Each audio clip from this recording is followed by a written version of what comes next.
Minha filha disse que o melhor presente seria ter um pai decente, não um perdedor patético como você.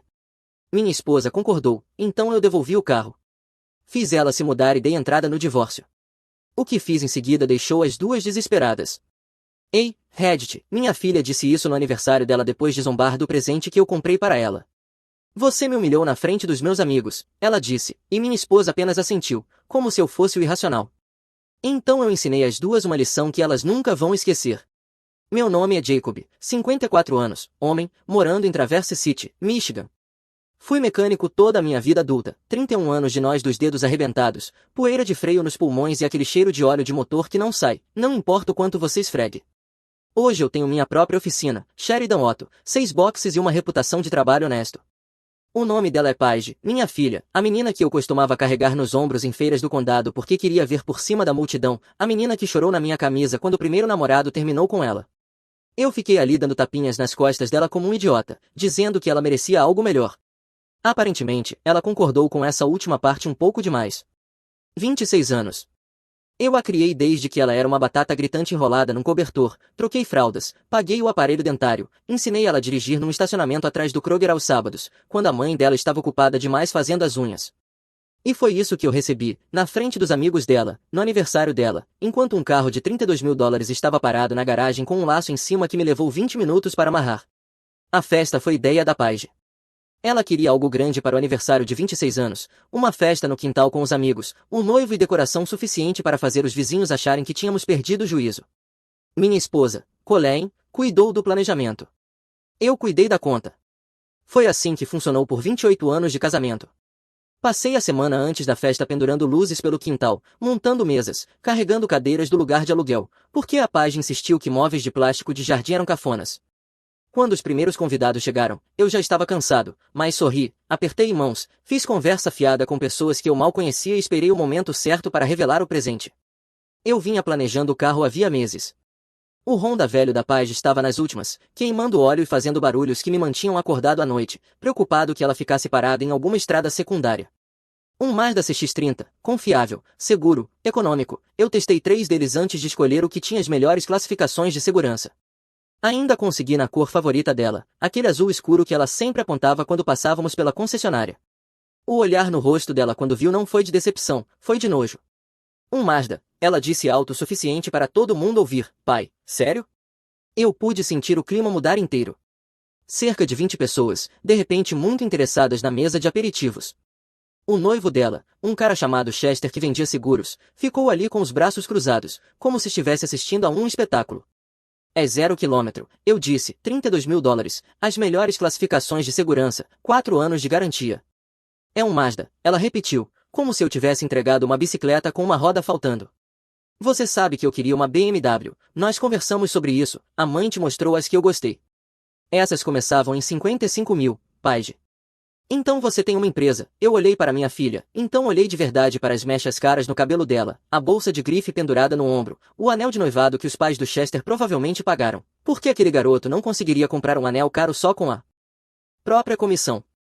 Ela nunca trabalhou num emprego que deixasse o corpo dolorido no fim do dia, nunca teve que escolher entre consertar o carro e pagar o aluguel, nunca entendeu que o dinheiro vinha de algum lugar, de horas curvado sob capos, numa oficina que chegava a 100 graus em julho. Então ela soltou essa bomba. Sabe o que ela disse, e eu juro, ela olhou para as amigas para garantir que estivessem ouvindo. O melhor presente seria ter um pai decente que realmente me desse o que eu quero. Dava para ouvir um alfinete cair. Por favor. Eu me virei para olhar a Colleen parada perto da porta dos fundos, com um chá gelado na mão. Minha esposa de 28 anos, a expressão dela dizia tudo antes mesmo de abrir a boca. Você a humilhou na frente dos amigos com aquele carro patético, disse a Colleen.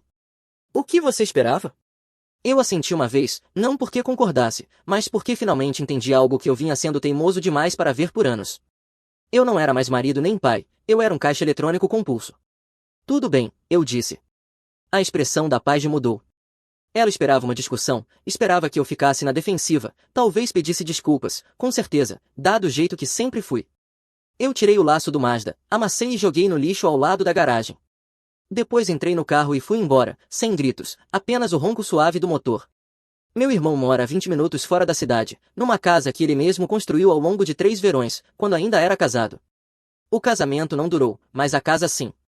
Esse é o Vitor para você, Tudo que ele toca ou desmorona ou fica de pé para sempre, não existe meio termo. O Vic é 4 anos mais velho. Ele passou pelo próprio divórcio 8 anos atrás. A ex-esposa levou os filhos para o raio e deixou ele com nada além da casa e um hobby de marcenaria que começou como distração e virou obsessão. Ele tem 2 filhos que vê 2 vezes por ano se tiver sorte. Se alguém entendia pelo que eu estava passando, era ele. Ele estava na varanda quando eu cheguei, pés apoiados no corrimão, observando o pôr do sol. Belo carro, ele disse quando eu saí, é seu? Era para Paige, o presente de aniversário dela. Ele ergueu uma sobrancelha enquanto eu contava o que aconteceu, toda a cena feia na garagem, cada palavra que minha filha disse, cada palavra que minha esposa nem precisou dizer, porque o rosto dela falou por ela. O Vic ouviu sem interromper. Quando terminei, ele apenas assentiu lentamente, como se estivesse ponderando tudo. Você pode ficar no quarto de hóspedes, ele disse, pelo tempo que precisar. Peguei a bolsa de pernoite que mantenho na caminhonete para emergências e o segui para dentro.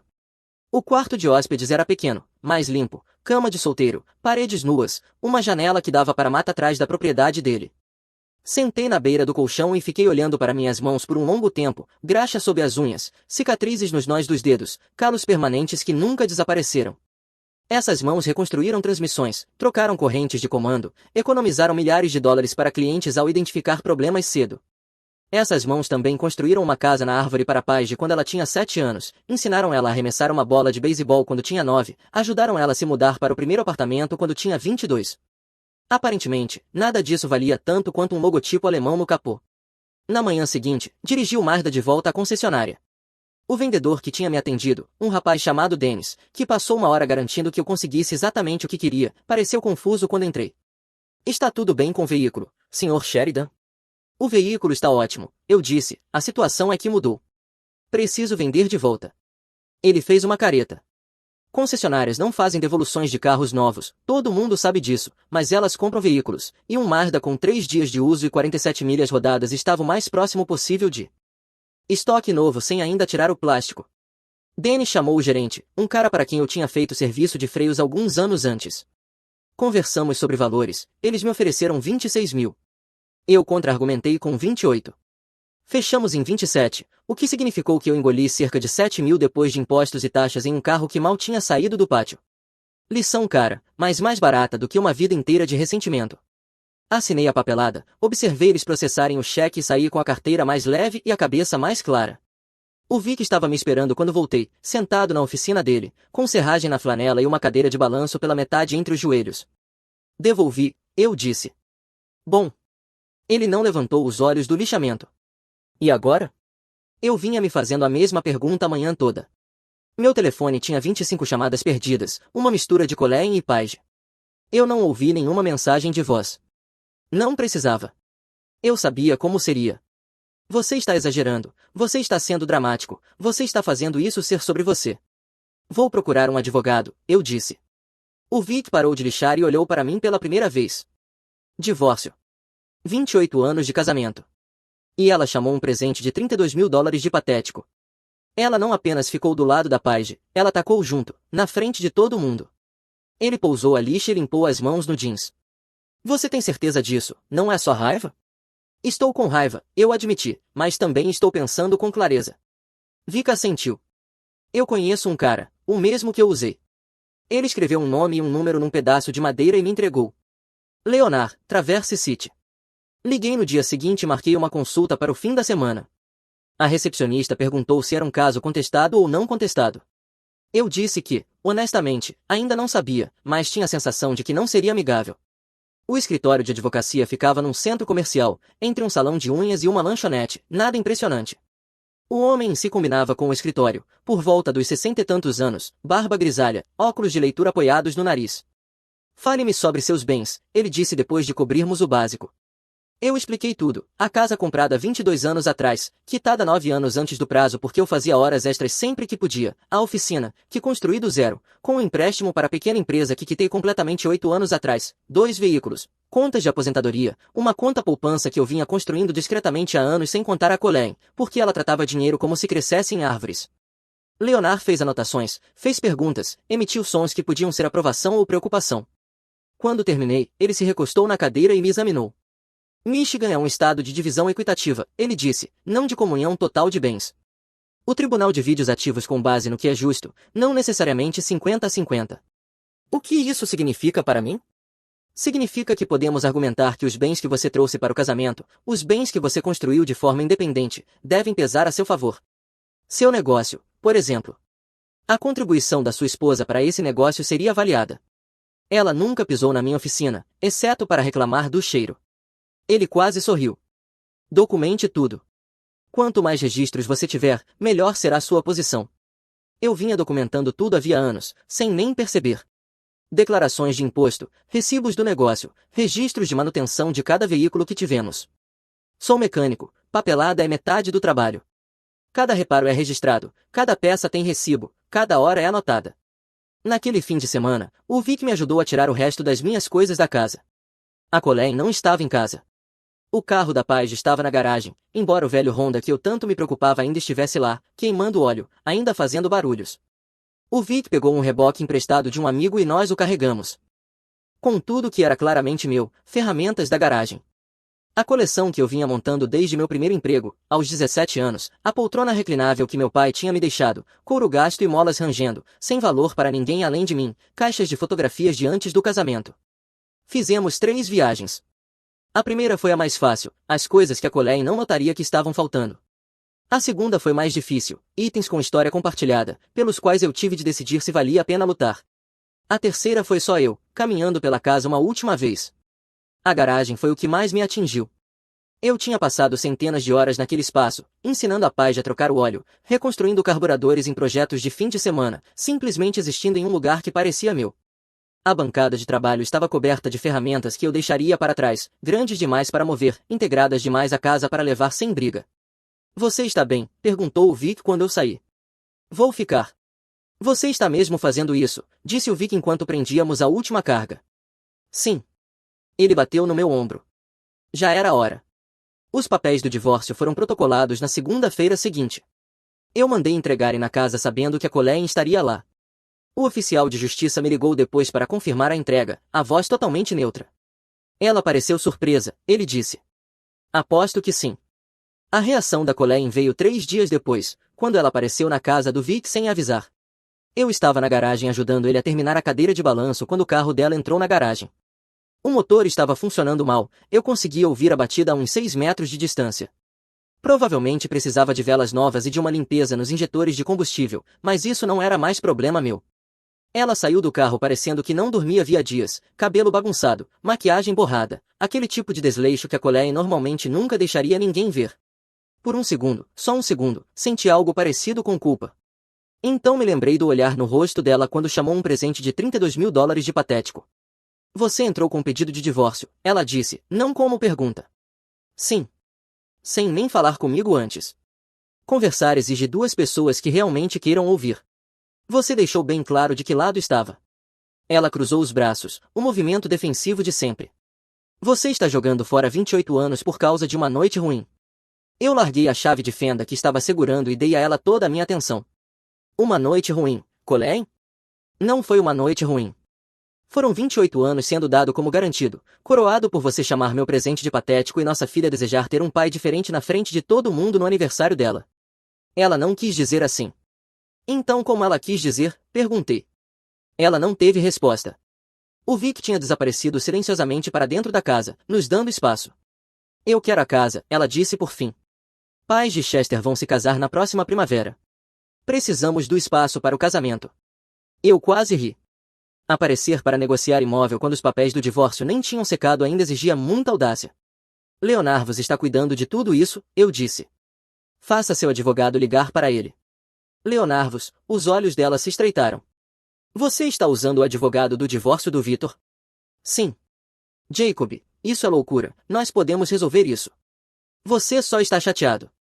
Eu não estou chateado, eu disse, e quis dizer. Eu terminei. Grande diferença. Ela me encarou por um longo momento, procurando algo no meu rosto, o Jacob antigo talvez, aquele que recuava, apaziguava as coisas, escrevia cheques para fazer problemas desaparecerem. Esse cara tinha ido embora. Você vai se arrepender disso, ela disse. Vamos ver. Ela entrou no carro e foi embora, o motor ainda batendo. Eu observei até ela virar na estrada principal, depois voltei para dentro para terminar a cadeira de balanço. O Vic estava na cozinha, fazendo café. Como foi? Perguntou. Como você esperaria? Ele me entregou uma caneca. Você sabe que ela vai lutar sujo. Contando com isso. Dei um gole. Deixa lutar. Eu tenho 31 anos de registros e um advogado. As semanas seguintes foram um borrão de papelada e preparação. Leonard Voss valeu cada centavo. Ele puxou registros que eu nem sabia que existiam, rastreou documentação de cada grande compra, cada contribuição para casa, cada vez que eu tirei a Colleen de um buraco de cartão de crédito que ela mesma cavou. O quadro que se formou não foi bonito. Ao longo dos anos, eu tinha quitado mais de 60 mil dólares em dívidas de cartão de crédito que a Colleen acumulou, lojas de departamento, compras online, almoços e jantares que somavam centenas por mês. Ela vinha vivendo além dos nossos meios havia anos, e eu tinha estado focado demais em manter a paz para confrontá-la. Enquanto isso, meu negócio tinha crescido. A Sheridan Auto passou de 3 boxes para 6, de 2 funcionários para 5. A oficina valia perto de 400 mil agora, construída inteiramente sobre minha reputação e meu trabalho. A Colleen nunca contribuiu com uma única hora. Leonard colocou tudo em uma planilha que me deu náusea: ativos, passivos, contribuições, retiradas. Quando vi os números lado a lado, me senti mal, não pelo que eu tinha perdido, mas por quanto tempo eu deixei aquilo continuar. Isso é forte, disse Leonard, batendo na planilha. Muito forte. O advogado da sua esposa provavelmente vai pressionar por mediação antes do julgamento. Deixe pressionar, eu disse. Não vou aceitar menos do que é justo. A oficina virou o lugar onde eu vivia. Basicamente, me joguei no trabalho, aceitando todo o serviço que entrava pela porta, ficando até tarde para colocar a papelada em dia, chegando cedo para preparar os boxes. Meus funcionários notaram a mudança, mas não disseram nada. Há algo no trabalho com motores que limpa a mente quando você não quer pensar na vida pessoal. O foco necessário para rastrear um problema, seguir uma falha, consertar algo que estava quebrado. Cada carro que eu fazia voltar a funcionar parecia uma vitória quando todo o resto era caos. Uma semana, um cliente trouxe um Mustang antigo que 3 outros mecânicos tinham desistido. Falhas intermitentes, sem causa clara. O tipo de problema que faz você querer empurrar o carro para dentro de um lago. Passei 2 dias nele, rastreando a falha até uma rachadura quase invisível em uma mangueira de vácuo, que só se abria quando o motor atingia uma certa temperatura. O cliente quase chorou quando entreguei as chaves. Aquilo fez bem. O Vic começou a aparecer toda terça-feira com almoço. Virou a nossa coisa.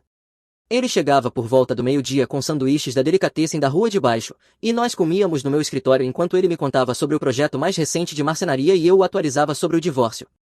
O advogado da Colleen está pressionando forte pela casa, eu disse numa terça-feira. Diz que ela tem direito por ser a casa da família. O que o Leonard diz? Que podemos contestar.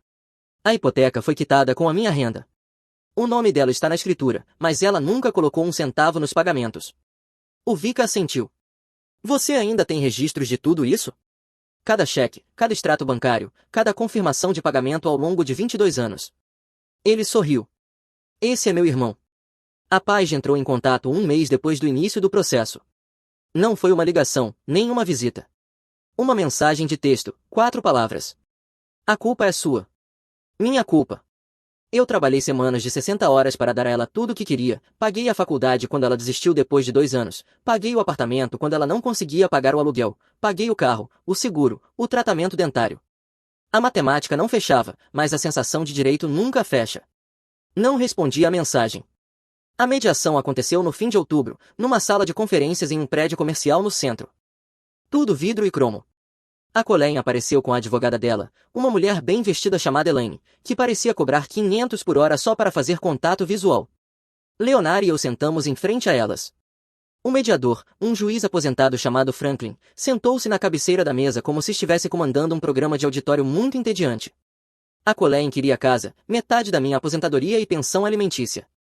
A advogada dela apresentou isso como compensação justa por 28 anos sendo dona de casa e esposa solidária. Mantive o rosto neutro enquanto Leonard apresentava nosso lado. As planilhas apareceram, os registros bancários, a documentação de cada grande compra, cada dívida que eu tinha quitado, cada contribuição que fiz para a casa. O rosto da Elaine mudou enquanto ela analisava os documentos.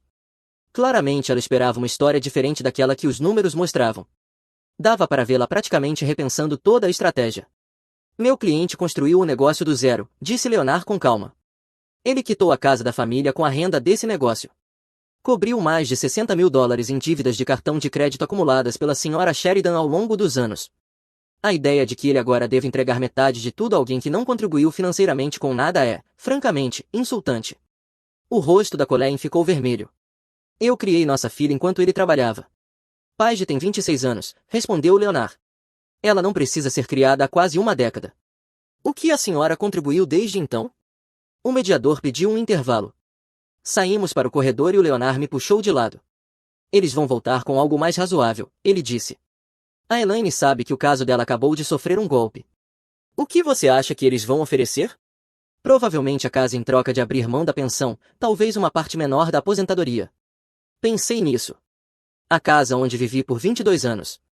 Deixa eles ficarem com a casa, eu disse. Eu não a quero mais. Leonard assentiu. E o negócio? Fora de questão. Ela não toca na oficina. Quando voltamos, a Elaine apresentou uma proposta revisada. A casa e 30% da aposentadoria, sem pensão. Leonard contrapropôs com a casa, 15% da aposentadoria e separação definitiva. Eles aceitaram. Ao sair daquele prédio, eu me senti mais leve do que em anos. A casa tinha ido embora, mas havia deixado de parecer um lar muito tempo antes. O dinheiro era administrável, e a Sheridan Auto ainda era minha, cada chave inglesa, cada elevador, cada boxe. O Vic estava me esperando no estacionamento. Ele insistira em me levar. E então, perguntou. Acabou. A casa é dela, a oficina é minha. Ele bateu no meu ombro. Então vamos comemorar. Eu pago o jantar. O inverno chegou cedo naquele ano, a primeira neve em meados de novembro, do tipo que fica e deixa todo mundo miserável. Mudei-me para um apartamento do outro lado da cidade, 2 quartos, vista para o estacionamento e vizinhos que cuidavam da própria vida. Passei o dia de ação de graças na casa do Vic, só nós dois, comendo sanduíches e assistindo futebol, porque nenhum de nós sabia cozinhar um peru sem transformá-lo num risco biológico. Ele tinha terminado a cadeira de balanço e me apresentou como se fosse um troféu. Trabalho lindo, acabamento liso, carvalho perfeitamente equilibrado, escolhido à mão num depósito de madeira a 3 horas de distância, porque o Vic não faz nada pela metade. As junções eram firmes, as curvas perfeitas, tudo construído para durar gerações. Coloquei a cadeira na varanda e passei a sentar nela todas as manhãs com meu café. Você está ficando filosófico na velhice, disse o Vic quando me encontrou ali certa manhã. Estou aprendendo a valorizar as pequenas coisas, respondi. A Paige se casou em março. Não fui convidado. Soube por um primo que ainda falava com os 2 lados da família. Cerimônia pequena, no quintal, o mesmo quintal onde ela me disse que eu não era um pai decente. Engraçado como isso. Funcionou. Os pais do Chester pagaram tudo, segundo o primo, o vestido, o buffet, o fotógrafo. A Colleen contribuiu com o local, o que na verdade foi minha contribuição, já que fui eu quem cortou aquela grama por 22 anos. Mas quem ainda estava contando além de mim? Não mandei presente, não mandei cartão, apenas deixei o dia passar como qualquer outra terça-feira. A primavera trouxe mudanças. A oficina estava mais movimentada do que nunca, o boca a boca enchendo meus boxes com mais trabalho do que meus funcionários conseguiam dar conta. Contratei mais 2 mecânicos, garotos jovens recém-saídos da escola técnica, que me lembravam de mim mesmo 30 anos atrás, famintos, ansiosos para aprender, dispostos a colocar as horas necessárias. Eu estava construindo algo novo, não apenas um negócio, mas uma vida que não girava em torno de pessoas que não me valorizavam. Entrei numa liga de boliche com o Vic, o que soa bobo até você perceber que é só uma desculpa para sair, jogar objetos pesados em pinos de madeira uma vez por semana. Nosso time se chamava Peças de Reposição, o que eu achei inteligente. Éramos péssimos, sempre em último lugar, mas ninguém se importava. Eram 2 horas toda quinta-feira em que a única coisa que importava era derrubar pinos e falar de nada importante. Comecei a cozinhar para mim mesmo em vez de comer comida pronta toda noite. Descobri que não sou ruim nisso quando realmente tento. Foi bom fazer algo com as mãos que não envolvia motores ou chaves. Até adotei um cachorro do abrigo, um vira-lata velho e rabugento chamado Bruno, que tinha sido ignorado por todos que procuravam filhotes. Ele tinha 8 anos e a personalidade de um segurança aposentado. A funcionária do abrigo disse que ele estava lá havia 6 meses e que ninguém o queria. Assinei a papelada naquela mesma tarde. O Bruno e eu nos entendemos. Nós dois tínhamos sido deixados para trás por pessoas que queriam algo mais novo, e nós dois decidimos que ficar amargos por isso era perda de tempo. Ele não precisava de muito, só comida, passeios e alguém para sentar ao lado enquanto o sol se punha. Eu podia fazer isso. Passei décadas fazendo muito mais por pessoas que valorizavam muito menos. A ideia da pasta me veio numa noite enquanto eu revisava declarações antigas de imposto da oficina. Eu tinha guardado tudo, cada recibo, cada extrato, cada registro de cada dólar que passou pelas minhas mãos nos últimos 30 anos. A Paige costumava zombar disso, me chamava de acumulador, dizia que pessoas normais jogavam esse tipo de coisa fora. Pessoas normais não acabam precisando provar que passaram a vida inteira sustentando familiares ingratos. No fim das contas, minha paranoia era, na verdade, preparação. Comecei a organizar tudo da mesma forma que eu encararia a reconstrução de um motor complicado, sessão por sessão, ano por ano. Pagamentos de mensalidade da faculdade desde quando ela se matriculou, depois o reembolso que nunca recebi quando ela desistiu depois de 2 anos porque decidiu que estudar era chato. Apartamentos, aluguel dos 3 lugares diferentes onde ela morou quando não conseguia se manter. Prêmios de seguro do carro que continuei pagando mesmo depois de ela já ser adulto o bastante para cuidar disso sozinha. Havia contas médicas de quando ela quebrou o braço esquiando na faculdade, viagem que eu também tinha pago. Extratos de cartão de crédito de quando ela estourou o primeiro cartão aos 22 anos e eu a tirei do buraco. O tratamento dentário quando ela quebrou um dente não tinha cobertura. Reparos emergenciais no carro quando ela ignorou luzes de aviso até algo realmente quebrar. Os números somavam pouco mais de 140 mil dólares. Isso foi o que eu investi na Paige além do básico de comida, abrigo e roupas, 140 mil dólares, sem contar a inflação, sem contar os juros que deixei de ganhar ao esvaziar minha poupança repetidas vezes em vez de deixá-la crescer. Coloquei tudo em uma pasta preta, com abas e etiquetas. Montada como um dossiê, apenas fatos. Na capa escrevi 3 palavras, o que eu dei. O Vic viu durante uma das visitas de terça-feira, pegou a pasta, folheou e soltou um assobio baixo. O que você vai fazer com isso? Ele perguntou. Ainda não sei. Talvez nada, talvez tudo. Isso é muito dinheiro. Isso é muita vida. Ele colocou a pasta de volta na mesa e me olhou com uma expressão que não consegui decifrar. Você sabe que isso não vai mudar a forma como eles veem as coisas. Eu sei, mas pode mudar a forma como todo mundo mais vê. Ele ficou em silêncio por 1 minuto, depois assentiu. Se você vai fazer algo, faça direito. Envie para as pessoas que importam. Deixe os fatos falarem por si. A oportunidade apareceu 6 meses depois, como se estivesse esperando o momento certo. Paige e Chester compraram uma casa. Fiquei sabendo pelo mesmo primo que sempre me mantinha informado sobre as coisas da família. Um lugar bonito num bairro residencial no lado norte da cidade, 3 quartos, garagem para 2 carros. O problema de comprar uma casa é que você precisa de bom crédito e renda sólida. O trabalho do Chester com seguros não rendia exatamente muito dinheiro, e a Paige trabalhava meio período numa boutique, ganhando pouco acima do salário mínimo. Então como eles bancaram a entrada? Os números não fechavam, e eu sou bom com números. O primo preencheu as lacunas.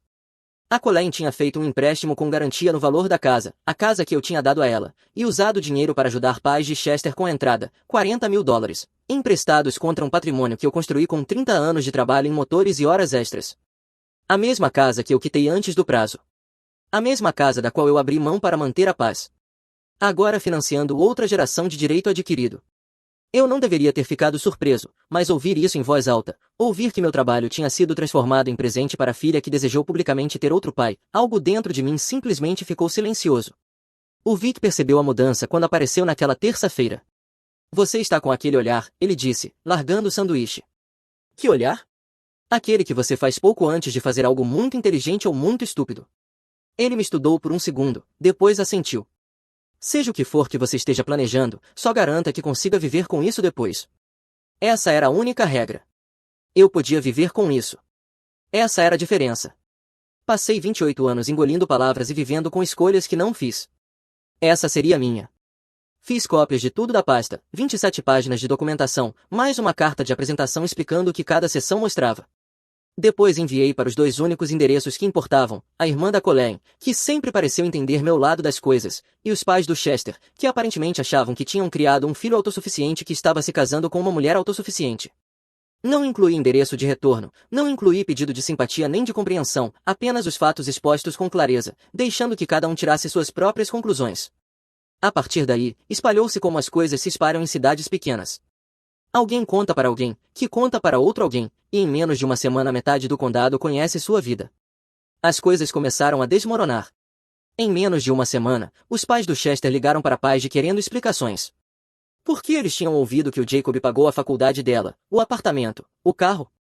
Por que achavam que a Paige era financeiramente independente quando os números diziam o contrário?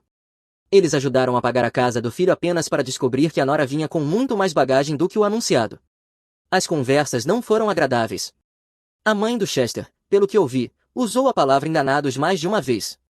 O pai dele fez algumas perguntas diretas sobre que outras surpresas ainda apareceriam. A irmã da Colleen ligou para Colleen, e isso também não terminou bem, segundo o primo. Muito grito, muitas acusações, anos de drama familiar finalmente vindo à tona. A Colleen aparentemente vinha dizendo para o lado dela da família que eu era o louco, que eu tinha abandonado minha família por nada. A pasta contava uma história diferente.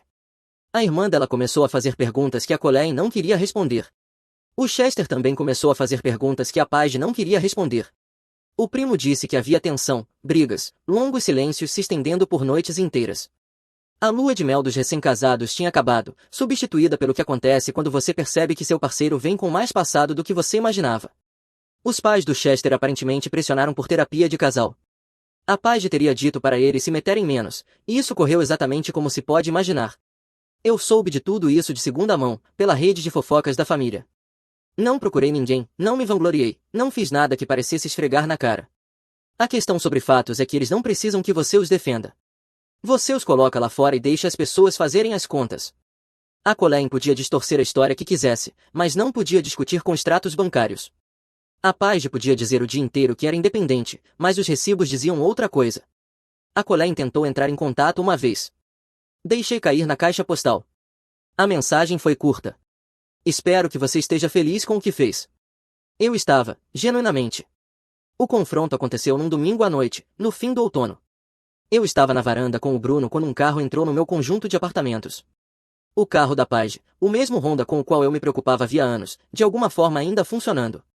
Ela saiu devagar, como se não tivesse certeza de que queria estar ali. Levou seu tempo caminhando até o meu prédio, depois subindo as escadas. A batida na porta foi hesitante. Abri e olhei para minha filha pela primeira vez em mais de um ano. Ela parecia esgotada, mais velha do que 27 anos, aquele tipo de cansaço que aparece quando você percebe que o mundo não vai te dar tudo o que você quer.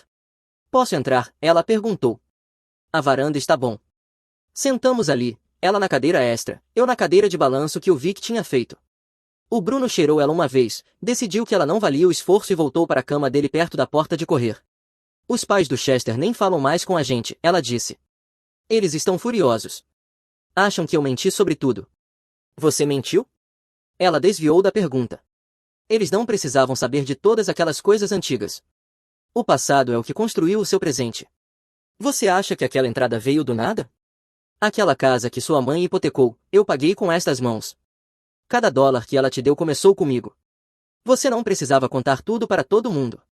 Não, eu concordei, não precisava. Mas você também não precisava me chamar de pai patético na frente dos seus amigos. Ações têm consequências.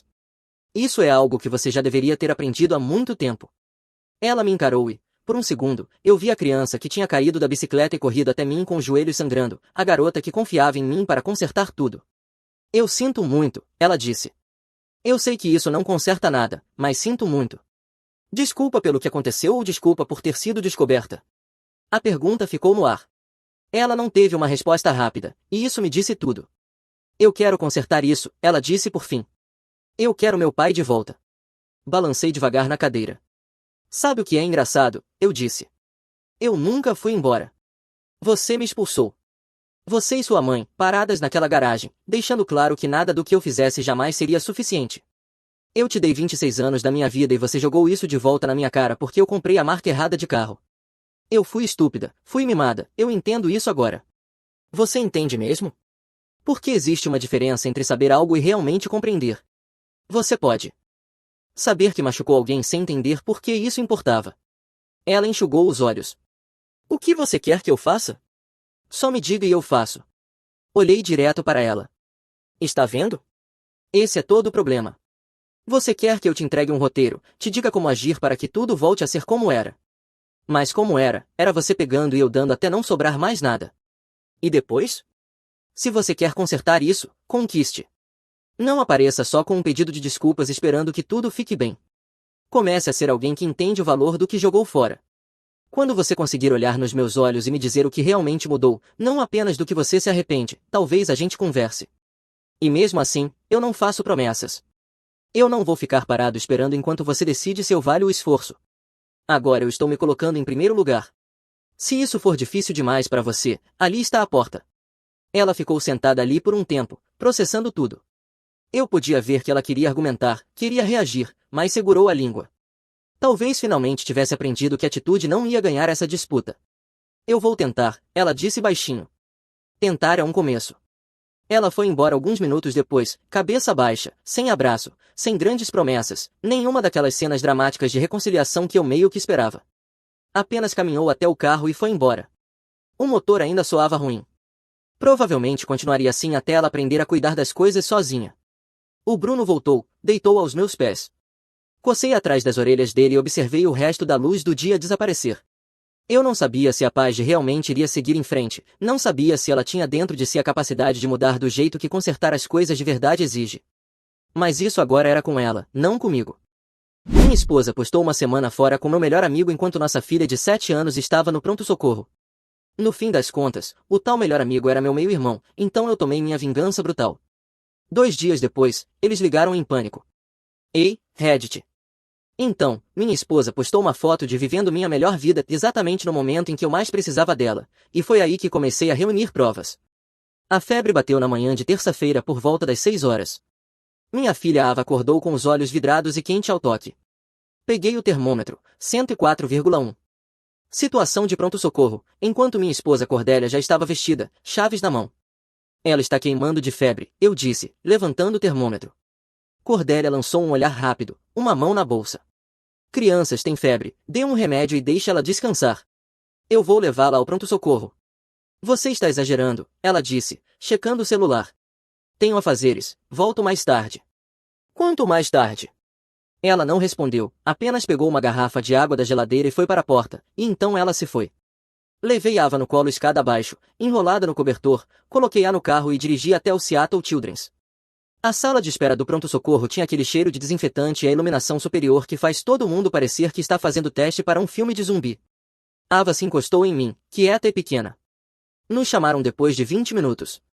A médica era uma mulher de aparência cansada, na casa dos 40 anos, que provavelmente já tinha visto 1000 crianças doentes só naquela semana.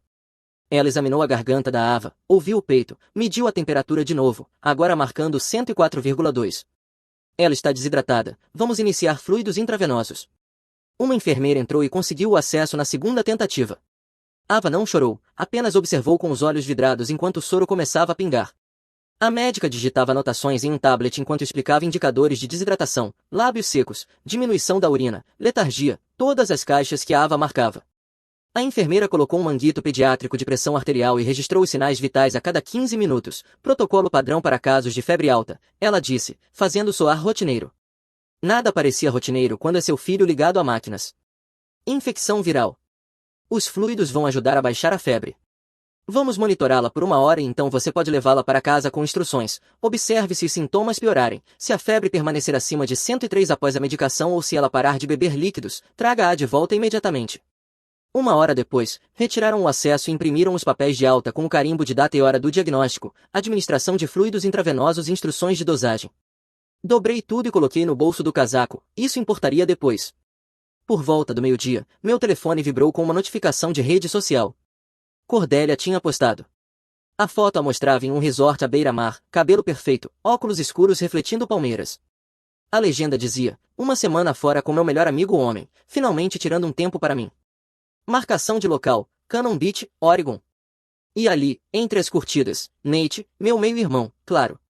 Verifiquei o horário, postado às 11 horas da manhã, 2 horas depois de termos saído do pronto-socorro, enquanto eu ainda pegava os papéis de alta e as instruções de medicação da Ava.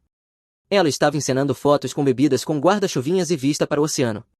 Aquela postagem não foi apenas desrespeitosa, foi prova. Eis como chegamos aqui. Eu, 38 anos, conheci minha esposa Cordélia, 35 anos, há 10 anos em um evento de networking.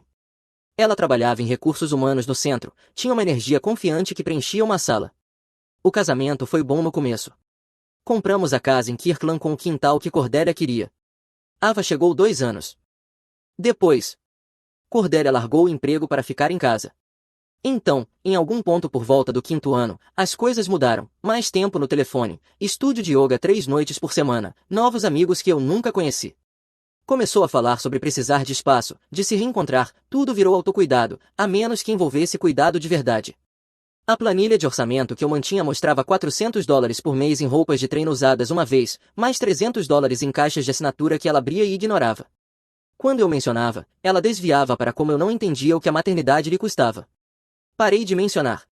Eu trabalhava de casa tocando no negócio de consultoria, dinheiro sólido, agenda flexível para buscar a Ava na escola quando ela tinha atividades. Não fiz perguntas quando ela precisava de tempo com as amigas ou viagens de fim de semana.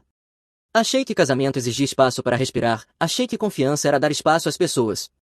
Acontece que eu só estava facilitando para ela ir embora. E Nate, meu meio-irmão. Meu pai se casou com a mãe dele quando nós dois tínhamos 10 anos. Ela morreu 2 anos depois, um câncer que avançou rápido. Meu pai continuou criando Nate e ficamos próximos depois disso. Irmãos de verdade, do tipo que escolhe um ao outro. Quando as dificuldades o atingiram aos 19 anos, eu fui o que não recuou. Paguei o custo do tratamento ambulatorial quando o seguro expirou, $14.000. Fiz ele assinar uma nota promissória porque é assim que eu opero, mas nunca esperei usá-la, só queria que ele levasse o dinheiro a sério. Ele me mandou mensagem depois: vou te pagar quando eu estiver estável, você é o único que não desistiu de mim. Fiz captura de tela dessa mensagem e arquivei com a nota, hábito. Deixei ele ficar no meu sofá por 3 meses, com regras da casa que ele realmente seguiu. Levei-o a reuniões às 6 horas da manhã quando ele estava trêmulo demais para confiar em si mesmo ao volante. Atendi ligações do padrinho dele às 2 horas da manhã quando as coisas ficavam sombrias. Ele está limpo há 6 anos por causa dessa base. Depois me casei com Cordélia e tive a Ava, e o Nate começou a se afastar. Limites em torno da minha filha significavam nada de caos, nada de drama, nada de visitas sem aviso que pudessem desestabilizar a rotina dela. Ele levou cada limite como uma rejeição, começou a faltar a eventos familiares se eu estivesse lá, passou a contabilizar cada favor que eu tinha feito como se fosse um livro-razão que ele pretendia cobrar um dia. Ele estava limpo, mas não estava bem. Ressenti a vida que eu construí, uma vez que ele não podia mais acessá-la da mesma forma. E agora Cordélia estava com ele na praia enquanto nossa filha se recuperava da desidratação. De volta em casa, coloquei a Ava acomodada no sofá com seu cobertor favorito, um copo de água com canudo flexível e o controle da televisão. Ela escolheu um desenho sobre animais falantes. Sentei ao lado dela e programei um alarme a cada 2 horas, checagens de temperatura, checagens de hidratação, cronograma de medicação. Peguei meu laptop de trabalho e enviei um e-mail rápido ao meu sócio de negócios, emergência familiar. Ele respondeu em menos de 5 minutos com: cuide da sua filha, nós cobrimos tudo aqui. Cordélia ainda não tinha mandado mensagem. Tirei captura de tela da postagem, depois gravei a tela rolando por ela, capturando a marcação de local, o horário, o curtida do Nate, os corações se acumulando nos comentários. Fiz backup de tudo em 3 lugares diferentes: e-mail, armazenamento em nuvem, disco externo. Levei talvez 90 segundos. Então liguei para ela. Ela atendeu no quarto toque, voz alegre e despreocupada. Oi, o que foi? A Ava está doente, eu disse. Fomos ao pronto-socorro esta manhã. Infecção viral, febre chegou a 104. Eles tiveram que dar fluidos intravenosos por desidratação. Ah não, pobrezinha, dê um Tilenol e carinho, ela vai se recuperar. Você postou que vai ficar fora por 1 semana. Pausa, depois mais leve. É só uma viagem, eu precisava de espaço. Você dá conta, Mark. Não seja dramático, ela tem 7 anos. Ela tem você, vai ficar bem. Eu não estou pedindo e não sou uma criança, ela retrucou, a irritação surgindo. Eu tenho direito a ter uma vida. Você cuida das suas reuniões, eu cuido da minha pausa. A gente resolve quando eu voltar. Quem é o melhor amigo homem? Outra pausa, mais longa. Desta vez, apenas, é só um amigo. Você não conhece. Tenta comigo. Ela suspirou, irritada. É o Nate, ok? Nós nos reconectamos, ele também precisava sair um pouco. Não é grande coisa, fomos em 2 carros. Ali estava. Voltar para casa? Eu não vou encurtar minha viagem porque você está desconfortável. Lida com isso. Ela desligou. Mandei uma mensagem resumindo: Ava, febre de 104, pronto-socorro, fluidos intravenosos por desidratação, volte para casa. Ela respondeu: lida com isso. Captura de tela salva. Foi aí que parei de falar e comecei a documentar. Peguei o telefone novamente e fiz a ligação que importava. Escritório de advocacia, a recepcionista atendeu. Preciso falar com meu advogado. É o Mark, é urgente. Ela me passou sem hesitar. Meu advogado e eu nos conhecíamos há 6 anos. Ele tinha cuidado da abertura da minha LLC quando me tornei independente, revisado todos os contratos que assinei, me orientado no planejamento patrimonial quando a Ava nasceu. Ele não fazia muito direito de família Animore, preferia trabalho corporativo, mas me disse uma vez que, se eu precisasse dele para algo sério, ligasse direto. Quando meu advogado retornou 1 hora depois, eu já tinha tudo compilado: capturas de tela com horários, gravação de tela da alta da Ava, papel mostrando data e diagnóstico, minha assinatura, calendário de trabalho mostrando que eu tinha liberado a agenda, postagem da Cordélia com marcação de local. Fala comigo, ele disse.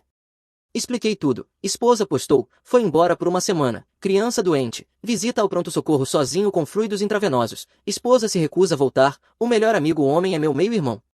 Tenho documentação. Envie tudo. Vou redigir pedidos emergenciais para custódia temporária e separação de bens. Leve sua filha para um lugar seguro enquanto avançamos.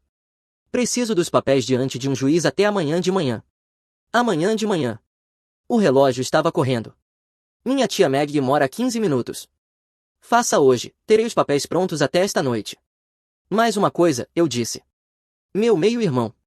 Há 6 anos, emprestei a ele $14.000 para tratamento.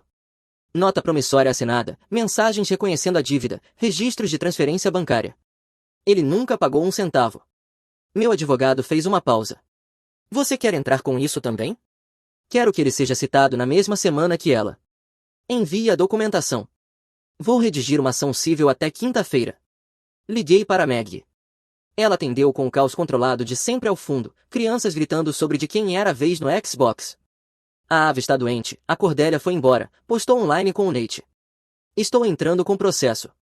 Você pode ficar com ela por alguns dias? Traga agora. Arrumei uma bolsa para a Ava com roupas, o coelho de pelúcia, o cobertor favorito, os remédios. Ela me observava do sofá com olhos cansados. Para onde eu vou? Para a casa da tia Maggie. Você vai ficar com seus primos por um tempo. Eu fiz algo errado? Você está doente e precisa descansar, é só isso. Ela assentiu devagar. Aquela pergunta foi como uma facada. Na casa da Maggie, entreguei os remédios, os papéis de alta, as instruções. Maggie me puxou de lado na cozinha enquanto a Ava se perdia no caos dos primos. Ela postou que vai ficar fora por 1 semana com o Nate enquanto a Ava estava no pronto-socorro com febre de 104 recebendo fluidos intravenosos. Ela se recusou a voltar. O maxilar da Maggie se contraiu. Nate. Aquele sujeito arrogante provavelmente está adorando isso. O que você precisa de mim? Mantenha. A Ava segura. Não deixe a Cordélia levá-la sem aparecer. Feito. Vá protocolar. Eu dirigi até o escritório do meu advogado. O prédio era uma daquelas estruturas modernas de vidro em Totem Lake que tentam parecer importantes sem serem intimidantes. Meu advogado me encontrou em uma sala de conferências com um bloco de anotações, um laptop e aquele tipo de foco calmo que vem de fazer exatamente isso 100 vezes antes.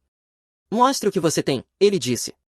Abri a pasta no meu telefone e o conduzi por cada item, a postagem, as capturas de tela com carimbos de data e hora, a gravação de tela mostrando a curtida do Nate, os papéis de alta, meu calendário de trabalho, a mensagem da Maggie confirmando que estava com a Ava. Depois abri a pasta mais antiga, a nota promissória, as mensagens de texto, a confirmação da transferência bancária mostrando $14.000 enviados para a conta do Nate 6 anos atrás. Meu advogado fez anotações. Isso é bom, muito bom. A postagem pública é a espinha dorsal aqui.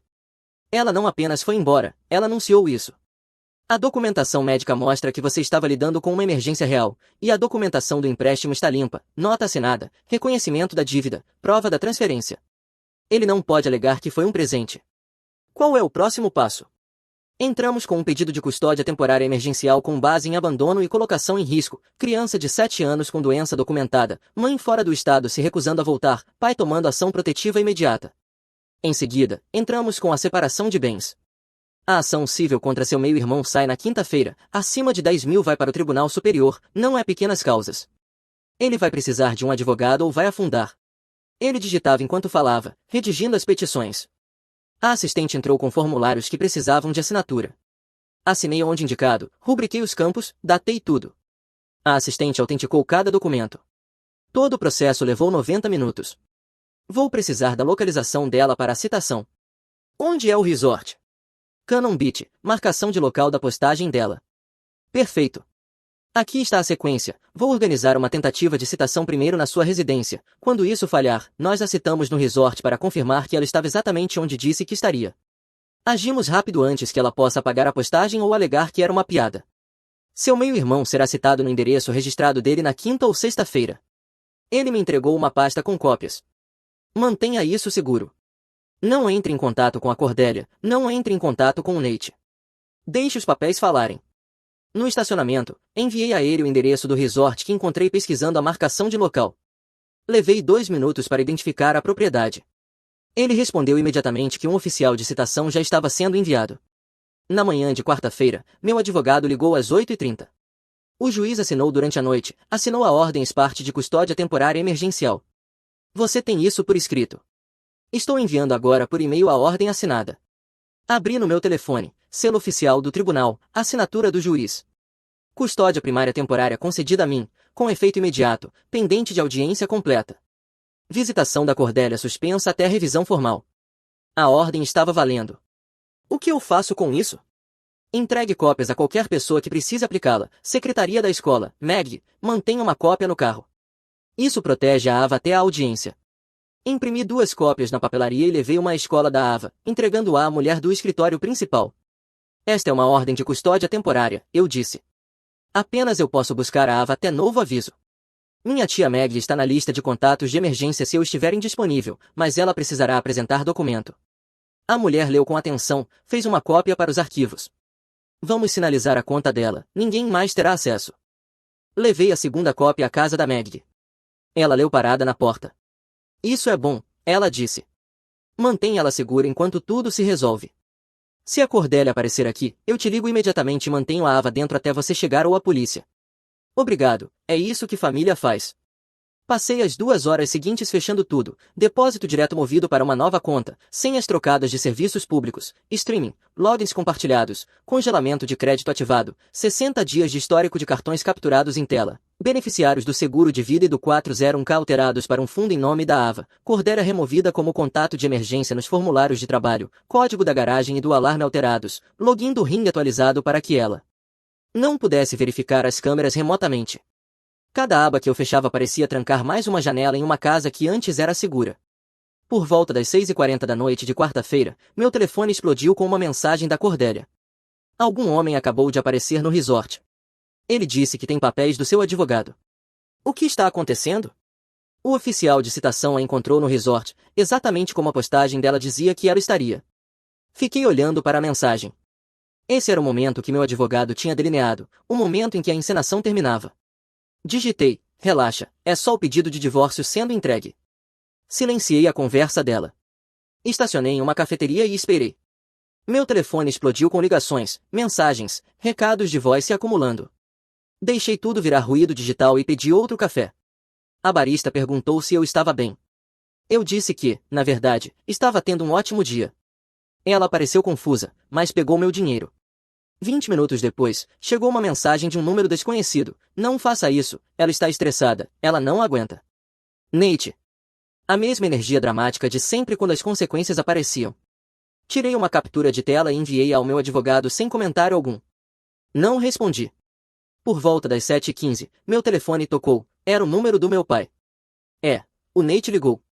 Estou lidando com isso, tá? Quero dizer isso de verdade.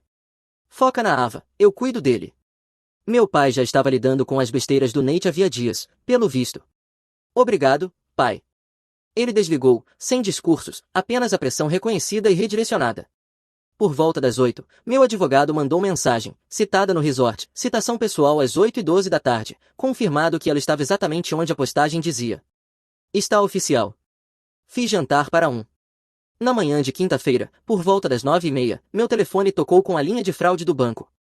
Senhor, aqui é do Departamento de Segurança do First National. Temos uma solicitação de transferência grande na sua conta conjunta terminada em 4782, $8.500 para uma conta externa. A linha de observação diz minha metade para honorários e contas. O senhor confirma que autoriza isso? Não, estamos negando a transação.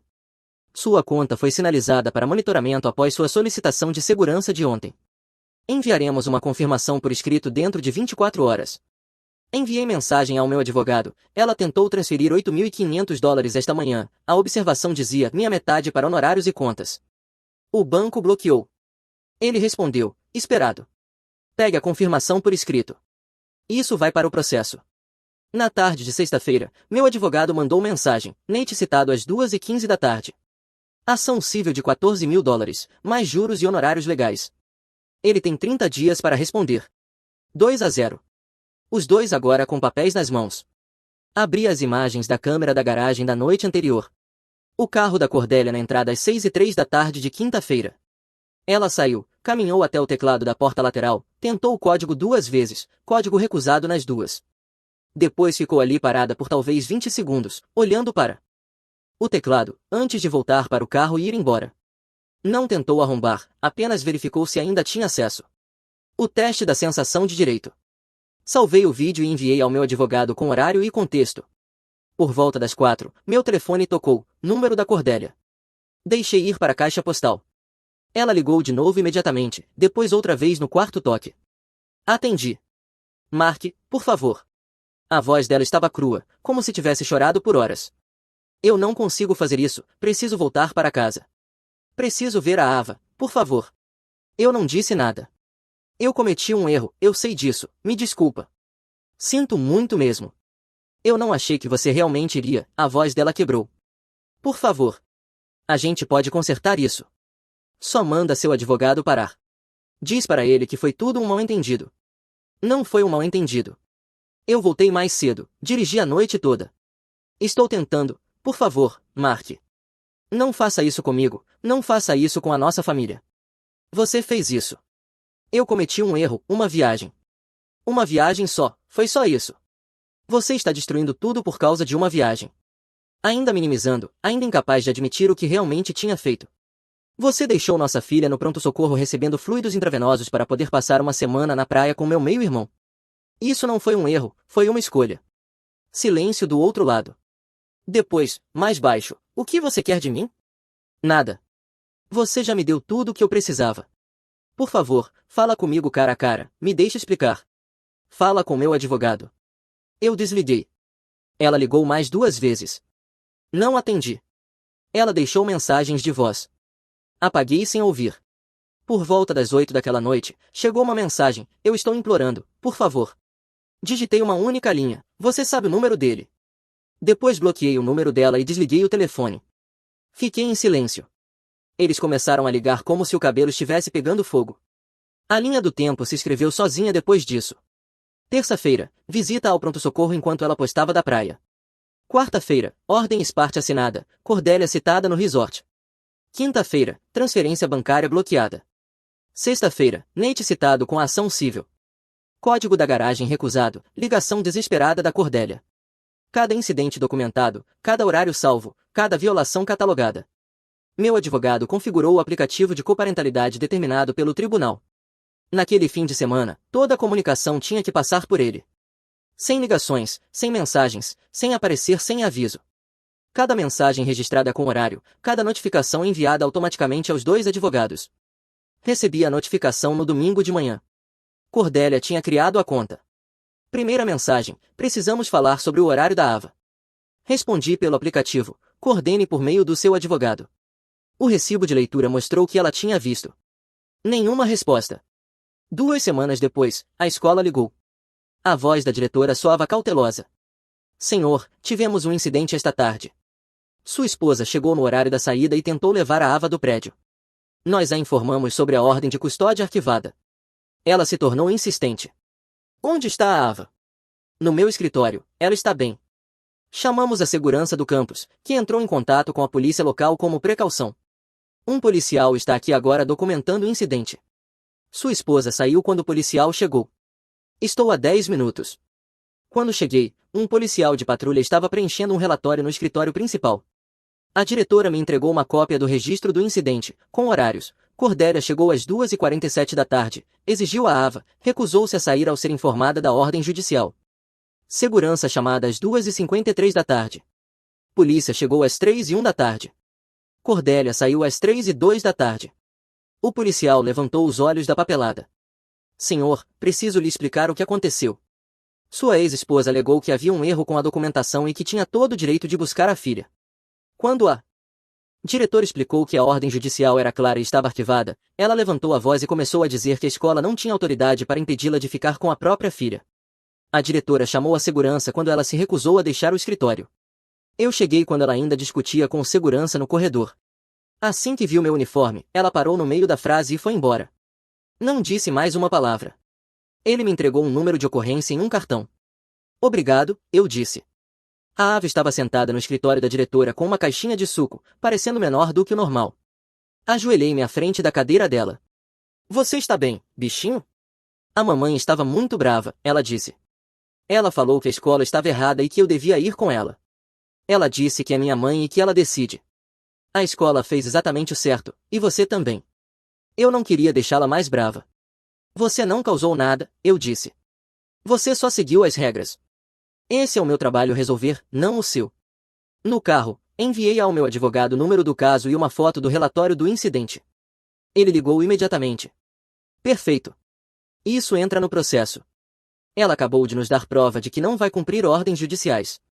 Na manhã de segunda-feira, pedi ao meu advogado que enviasse um aviso formal, linguagem simples, encerrando todo o apoio financeiro com efeito imediato. Qualquer obrigação compartilhada exigia transferência ou devolução em 30 dias. Sem ameaças, sem drama, apenas papelada. No domingo à tarde, meu pai estava recebendo a família da Maggie para o jantar. Cheguei com a Ava por volta das 4. A casa cheirava a frango assado. E o pão bom que meu pai só fazia quando tinha visitas. O carro do Nate entrou na garagem 10 minutos depois. Meu pai o encontrou na porta antes mesmo de ele chegar à varanda. Observei pela janela da cozinha enquanto a Ava estava distraída decorando biscoitos na sala de jantar. A conversa durou talvez 90 segundos. A postura do meu pai era firme.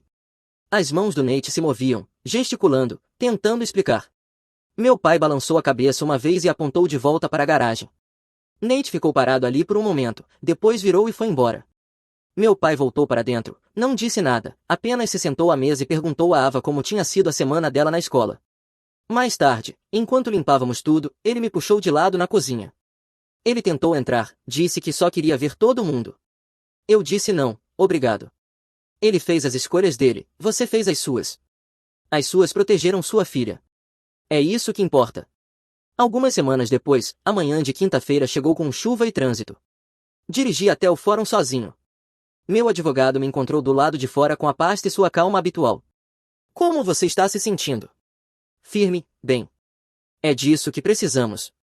Deixe que eu faça a maior parte da fala. Se a juíza fizer uma pergunta direta, responda de forma simples, sem discursos. Cordélia chegou com um advogado que parecia recém-saído da faculdade de Direito, terno brilhante e sorriso confiante. Ele se apresentou e imediatamente começou a tentar negociar no corredor. Minha cliente está disposta a concordar com custódia compartilhada se pudermos evitar uma audiência, disse ao meu advogado. Estamos aqui para ordens temporárias, não para negociação, respondeu meu advogado. Sua cliente teve a oportunidade de estar presente quando a filha estava doente. Ela escolheu um resort. O sorriso do jovem advogado se apertou. Ela cometeu um erro de julgamento. Ela voltou agora e está comprometida com a coparentalidade. Ela pode demonstrar esse compromisso por meio do processo do tribunal. Dentro da sala de audiência era pequeno e iluminado por lâmpadas fluorescentes. Sentamos. A juíza, uma mulher na casa dos 50 anos, com cabelo grisalho curto e olhos atentos, revisou os autos à sua frente. Ela levou seu tempo folheando as páginas, fazendo anotações. O silêncio se estendeu por 3 minutos inteiros antes de ela levantar os olhos. Trata-se de custódia temporária e separação de bens. Advogado, apresente seu caso. Meu advogado se levantou e expôs a linha do tempo, a doença da Ava, na manhã de terça-feira, com visita documentada ao pronto-socorro e fluidos intravenosos, a postagem pública da esposa indicando a ausência de uma semana, a ação protetiva imediata do pai, a recusa da esposa em retornar. Ele apresentou os papéis de alta, capturas de tela com horários, meu calendário de trabalho liberado, a declaração juramentada da Maggie. Cada documento foi marcado como prova. A atenção da juíza se aguçou ao ver a captura de tela mostrando o horário da postagem comparado ao horário da alta do pronto-socorro. O advogado da Cordélia se levantou. Meritíssima, minha cliente fez uma breve viagem pessoal. Ela acreditava que a filha estava em mãos capazes. Ela retornou imediatamente ao tomar conhecimento das preocupações dele. A juíza olhou para ele. Ela postou publicamente que ficaria fora por uma semana enquanto sua filha de 7 anos tinha febre documentada de 104, exigindo atendimento no pronto-socorro e fluidos intravenosos. O senhor estava presente. A criança estava sob os cuidados do pai que ela deixou para trás, sem discussão, disse a juíza. Ela virou outra página. E, de acordo com as próprias mensagens de texto da senhorita Cordélia, ela explicitamente se recusou a retornar quando solicitada, cito, lida com isso. Isso é preciso? O jovem advogado hesitou. Sim, meritíssima. Além disso, interveio meu advogado, houve múltiplos incidentes após a citação, tentativa de transferência financeira não autorizada de $8.500, tentativa de retirada da criança na escola, em violação direta da ordem temporária de custódia, exigindo intervenção policial. Tudo documentado. A juíza fez anotações. Advogado, sua cliente tentou remover a criança da escola após ser citada. O jovem advogado se mexeu. Foi um mal-entendido sobre o alcance da ordem, meritíssima. A ordem é bastante clara sobre os arranjos de custódia. O que foi mal-entendido? Ele não teve resposta. Ela se virou para mim. Senhor, algo a acrescentar? Levantei-me. Minha filha estava doente e assustada. Ela precisava de ambos os pais. Ela teve um. Eu quero que a segurança dela seja o padrão, não o plano de contingência. A juíza notou. A sala permaneceu em silêncio enquanto ela escrevia. Com base na linha do tempo documentada e nas necessidades médicas da criança, combinadas com a conduta da mãe após a citação, demonstrando desrespeito às ordens judiciais e aos limites financeiros, concedo a custódia primária temporária ao pai, com efeito imediato. A mãe terá visitação estruturada em fins de semana alternados, supervisionada durante o primeiro mês. A comunicação entre os pais será conduzida por meio de um aplicativo de coparentalidade determinado pelo tribunal. Audiência de acompanhamento em 8 semanas. Ela olhou para nós dois. Isso é temporário. Usem este tempo para demonstrar compromisso com o bem-estar da sua filha. Entendido? Sim, meritíssima, eu disse. Cordélia assentiu, o rosto tenso. O martelo bateu. No corredor, Cordélia ficou perto do elevador, braços cruzados, me encarando como se eu tivesse traído algo sagrado. Encontrei o olhar dela e não desviei. Você me humilhou, ela disse em voz baixa. Você fez isso sozinha, respondi. Eu apenas parei de encobrir. O elevador chegou e eu entrei sozinho. A visitação da Cordélia começou no sábado seguinte. Levei a Ava ao escritório da coordenadora, um prédio sem graça com uma sala de espera que se esforçava demais para parecer alegre. Quando Cordélia chegou, parecia menor, de alguma forma menos polida. Ela abraçou a Ava forte demais e por tempo demais, depois passou a hora que tinham juntas tentando agir normalmente enquanto a coordenadora supervisionava do outro lado da sala. Esperei no estacionamento. Quando o tempo acabou, a Ava saiu quieta, mas bem. Como foi? Perguntei enquanto dirigíamos para casa. Foi ok. Ela ficava dizendo que sentia minha falta. Provavelmente é verdade. Ela perguntou se eu estava bravo com ela. O que você disse? Eu disse que não sabia. Isso é honesto. A Ava olhou pela janela. Ela chorou quando eu fui embora. Ela está lidando com consequências. Isso é difícil para as pessoas. Você está triste? Não, estou focado em você estar bem. Ela assentiu e voltou a observar as árvores. A audiência de acompanhamento, 8 semanas depois, foi mais curta. Meu advogado apresentou documentação da minha agenda, a melhora da frequência escolar da Ava, a visitação estruturada que a Cordélia havia cumprido sem incidentes. Ele também apresentou o relatório do incidente da escola, a confirmação escrita do banco sobre a tentativa de transferência não autorizada dela e as tentativas de contato por procuração do Nate. O advogado da Cordélia tentou minimizar tudo como erros induzidos por estresse. A juíza não pareceu impressionada. Estou estendendo a custódia primária por mais 6 meses. A visitação da mãe aumentará para fins de semana alternados sem supervisão, com um jantar durante a semana por semana. As obrigações de pensão alimentícia são calculadas em $840 mensais, pagáveis pela mãe. Adicionalmente, Nate fica aqui expressamente proibido de estar presente durante trocas de custódia, funções escolares ou períodos de visitação. Qualquer violação resultará em revisão imediata dos arranjos de custódia. Ela olhou para Cordélia. Você está fazendo progresso. Continue assim. Cordélia assentiu, o rosto neutro. O processo civil contra o Nate se resolveu por conta própria mais ou menos na mesma época. Ele nunca apresentou resposta. Meu advogado conseguiu a sentença à revelia assinada no 31º dia, $14.000 mais 6 anos de juros a 12%, mais honorários legais. Total da condenação, $26.847. A ordem de penhora foi enviada ao empregador dele na semana seguinte, 25% dos rendimentos líquidos até a dívida ser quitada. No nível de renda dele, isso significava que ele estaria me pagando pelos próximos 4 anos. Eu não esqueci de nada. 6 meses depois, a casa tinha se acomodado, não a versão performática, a versão real, onde os sapatos ficavam perto da porta. A rotina ficou mais rígida, deixar na escola de manhã, trabalho, quartas-feiras, futebol, quintas-feiras, Maggie às sextas. A visitação da Cordélia se expandiu para fins de semana alternados. Ela aparecia no horário, na maioria das vezes. Quando não aparecia, a coordenadora documentava. Eu a vi uma vez em uma reunião de pais, cadeiras separadas, carros separados. As consequências se assentaram. Meu sócio me promoveu. O Nate se mudou para fora do estado. A penhora foi atrás dele. Você pode fugir da família, mas não pode fugir do desconto em folha. Em um sábado de setembro, eu virei ovos enquanto a Ava desenhava mapas. Meu telefone vibrou. Sinto muito por tudo. Podemos conversar? Número desconhecido. Poderia ser qualquer um dos dois. Não há mais nada a dizer. Apaguei. Quem era? Perguntou a Ava. Ninguém. Quer queijo? Sim. Servi o prato dela enquanto ela explicava seu reino subaquático. O polvo era embaixador do Conselho das Baleias. Inteligente, eu disse. É por isso que escolhi um. Caminhamos pela trilha do lago depois do café. A Ava narrava aventuras.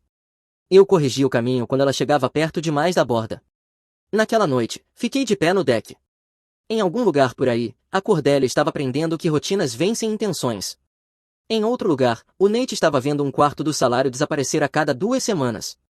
Minha vida ficou menor. Também ficou mais silenciosa. Isso é uma vitória. Conferi as trancas. 3 meses depois, em uma noite de terça-feira após o treino de futebol, entrei na garagem e o vi. O Nate estava encostado na porta da minha garagem, braços cruzados, um sorriso torto no rosto como se fosse dono do lugar. Mas o sorriso não combinava com o resto dele, olhos encovados, jaqueta que parecia ter sido usada para dormir, tentando parecer confiante enquanto tudo por baixo estava desmoronando. Tirei a Ava do carro e a acompanhei até a porta. Entra, bichinho. Começa a lição de casa. Já vou. Ela olhou para o Nate, depois para mim, e entrou sem discutir. Fiquei na calçada com as chaves na mão. Não cheguei mais perto. Deve ser bom, né? Nate se afastou da garagem e veio na minha direção, fazendo o papel de vítima. Pobre Mark. A esposa largou ele, teve que criar a filha sozinho. Agora tem custódia total e uma sentença contra o próprio irmão. Uma bela história de sucesso. Eu não disse nada. Ela veio até mim, você sabe, a voz dele tinha um fio de agressividade. Eu não fui atrás dela. Ela estava cansada de viver com um robô que agenda tudo e não sente nada. Palavras dela, não minhas. Continuei em silêncio. Acha que ganhou alguma coisa? Ganhou papelada, parabéns. Fica aí sozinho com suas planilhas, seu calendário e sua rotininha triste. Melhor do que ser você. O sorriso dele vacilou. Você sempre achou que era melhor. Desde que o pai me trouxe. Eu nunca fui bom o bastante para o filho dourado. Tive que merecer meu lugar enquanto você só existia. Você teve as mesmas oportunidades. Fez escolhas diferentes. Eu fiz escolhas, ele riu, mas não havia humor ali. Você me cortou no segundo em que a Ava nasceu. Jantares de família para os quais eu não era convidado. Feriados em que eu recebia uma mensagem em vez de uma ligação. Você decidiu que eu era um risco e me gerenciou como um cliente. Eu estabeleci limites. Você não soube lidar com eles. Limites, ele cuspiu a palavra. É assim que você chama me congelar para fora porque eu não era mais conveniente. Você aparecia sem avisar. Pedia dinheiro que nunca devolveu. Ligava às 2 da manhã esperando que eu resolvesse seus problemas. Isso não é família, é uma central de atendimento. O maxilar dele se contraiu. Eu estava passando por algo. Você esteve passando por algo por 6 anos. Em algum ponto, deixa de ser uma fase e vira personalidade. Ele deu um passo à frente, perto o suficiente para eu sentir cheiro de cigarro na jaqueta. Quer saber por que a Cordélia me escolheu? Porque eu realmente escutava ela. Eu não a tratava como um item de lista de tarefas. Eu fazia ela sentir alguma coisa. Ela escolheu você porque você estava disponível e era fácil. Isso não é um elogio. O rosto dele mudou. O sorriso sumiu por completo. Algo mais feio apareceu. Você acha que é intocável, mas eu te conheço. Como você documenta tudo como se todo mundo fosse uma ameaça? Como você mantém placar e finge que são princípios? Você não é um cara bom, Mark. Você só é um maníaco por controle que deu sorte. E você é um cara parado na minha garagem tentando machucar alguém que parou de se importar com você meses atrás. Ele recuou. A máscara rachou mais. 25% do meu salário, ele disse, a voz mais baixa agora. A cada 2 semanas eu mal consigo pagar o aluguel. Perdi meu apartamento. Tenho dormido no carro no último mês. Devia ter pensado nisso antes de decidir que minha esposa valia mais do que meu dinheiro. Eu dirigi 8 horas para chegar aqui.